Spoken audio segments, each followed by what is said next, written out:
Welcome to the West Wing Week, your guide to everything that's happening at 1600 Pennsylvania Avenue. This week, President Obama focused on education, visiting innovative classrooms in Miami and Boston, and dropping in on a U.S. history class in Arlington, Virginia, with Australian Prime Minister Julia Gillard. That's March 4th to the 10th, or Law School in 15 Seconds. On Friday, March 4th, President Obama and Education Secretary Arne Duncan boarded Air Force One from Miami, Florida. So what's going on? Well, education. They visited Miami Central High School with former Florida Governor Jeb Bush to discuss how winning the future will require investments in important reforms in America's schools. Mr. President, how are you, sir? Doing well. Now it's an honor to be here. Hey, Arnie. Central, chronically one of Miami's lowest achieving schools, has been engaged in rigorous turnaround work and has seen some early successes, especially incorporating cutting-edge technology into the classroom. Good performance. That's outstanding. Even as we find ways to cut spending, what we can't do is cut back on investments like education that will help us create jobs and grow our economy. On Monday, March 7th, President Obama welcomed Australian Prime Minister Julia Gillard to the White House. The President and Prime Minister Gillard discussed the strong ties between the United States and Australia, an alliance 60 years strong. They also spoke about several international security issues, including Afghanistan and the situation in Libya. I want to send a very clear message to those who are around Colonel Gaddafi. It is their choice to make how they operate moving forward, and they will be held accountable for whatever violence continues to take place there.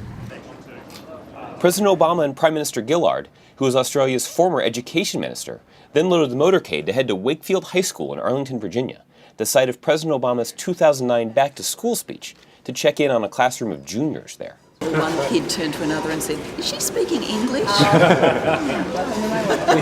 Prime Minister Gillard quizzed the kids on their knowledge of Australian geography, and the kids tested both leaders' knowledge of American history.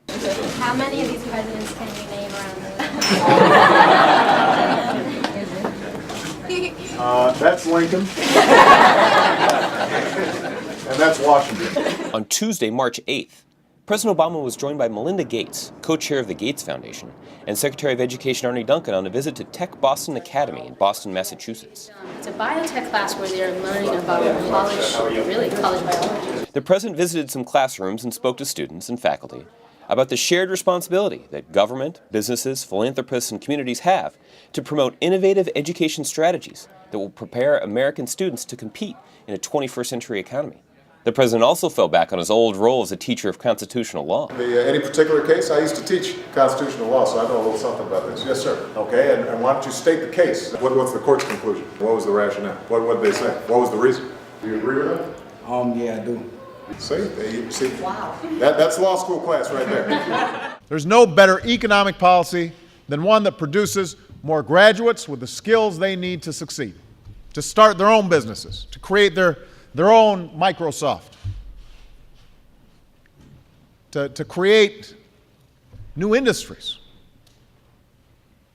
And that's why reforming education is the responsibility of every single American, every parent, every teacher, every business leader, every public official, and yes, every student.